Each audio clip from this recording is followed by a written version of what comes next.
ಪ್ರತೀಕ್, ಕರ್ನಾಟಕದ ಭರತನಾಟ್ಯವು ಬಹಳ ಮನಮೋಹಕವಾಗಿತ್ತು. ನನಗಂತೂ ಅದು ಬಹಳ ಇಷ್ಟವಾಯಿತು. ಮತ್ತೆ ಈಗ ನಾವು ಮುಂದೆ ಯಾವ ರಾಜ್ಯಕ್ಕೆ ಹೋಗ್ತಾ ಇದ್ದೀವಿ? ಬನ್ನಿ ಅರುಣಾಚಲ್, ಈಗ ದೇವರ ಆಶೀರ್ವಾದನ ಪಡೆದ್ವಿ. ಆದರೆ ದೇವರ ನಾಡಿನ ಬಗ್ಗೆನೇ ಹೇಳ್ತಿದ್ರೆ ಹೇಗಾಗುತ್ತೆ? ಬನ್ನಿ, ನಮ್ಮ ಮುಂದಿನ ಪ್ರಯಾಣ ಕೇರಳದ ಕಡೆಗೆ. ಓಹೋ, ದೇವರ ನಾಡು ಎಂದರೆ ಕೇರಳ ಅಂತ ನಮ್ಮ ತಂದೆ ಹೇಳ್ತಿದ್ರು. ಅದು ಇಂಡಿಯಾದಲ್ಲಿಯೇ ಮೋಸ್ಟ್ ಎಜುಕೇಟೆಡ್ ಸ್ಟೇಟ್ ಅಂತ, ಹೌದಾ? ಹಾಗೆ ಈ ನಾಡಿಗೆ ದೇವರ ಸ್ವಂತ ನಾಡೆಂದು ಹೇಳ್ತಾರಂತೆ. ನನಗೆ ಈ ನಾಡಿನ ಬಗ್ಗೆ ಇನ್ನಷ್ಟು ಮಾಹಿತಿ ಕೊಡ್ಬೋದೇ? ಇದೇ ಕೇರಳ ರಾಜ್ಯ. ಇಲ್ಲಿನ ರಮ್ಯ ಪ್ರಕೃತಿ, ಕಡಲ ತೀರಗಳು, ಹಿನ್ನೀರ ಕೋವುಗಳು, ಹಸಿರು ಗಿರಿಧಾಮಗಳಿಗೆ ಈ ಕೇರಳ ರಾಜ್ಯ ಹೆಸರುವಾಸಿಯಾಗಿದೆ.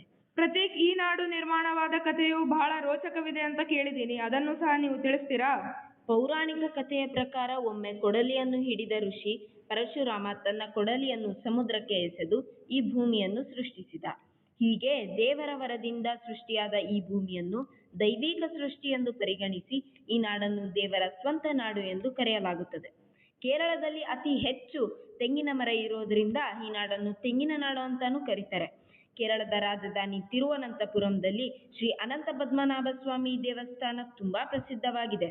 ಅರುಣಾಚಲ್, ಈ ಕೇರಳದ ವಯನಾಡು ಎಂಬಲ್ಲಿ 5,000 ವರ್ಷಗಳ ಹಿಂದಿನ ಗುಹೆಗಳು ಇವೆ. ಸರ್, ಇಲ್ಲಿ ಒಂದು ಓಣಂ ಹಬ್ಬ ಆಚರಣೆ ಮಾಡ್ತಾರಂತೆ, ಹೌದಾ? ಹೌದೌದು ಅರುಣಾಚಲ್, ಓಣಂ ಅನ್ನೋದು ಈ ಕೇರಳದ ಪ್ರಸಿದ್ಧ ಸುಗ್ಗಿ ಹಬ್ಬ. ಭಾರತ ದೇಶದ ಕೇರಳದಲ್ಲಿ ಆಳ್ವಿಕೆ ಮಾಡಿದ್ದ ಮಹಾರಾಜ ಬಲಿ ಚಕ್ರವರ್ತಿ ಪ್ರತಿ ವರ್ಷ ಕೇರಳಕ್ಕೆ ಬರುತ್ತಾನೆಂಬ ಪ್ರತೀತಿಯಿಂದ ಇಲ್ಲಿನ ಜನರು ಅವನ ಸ್ವಾಗತಕ್ಕಾಗಿ ಹೂಗಳಿಂದ ರಂಗೋಲಿ ಹಾಕ್ತಾರೆ ಮತ್ತು ತಮ್ಮ ತಮ್ಮ ಮನೆಗೆ ಅವನನ್ನು ಸ್ವಾಗತ ಮಾಡ್ಕೋತಾರೆ. ಇದೇ ಈ ಹಬ್ಬದ ವಿಶೇಷತೆ.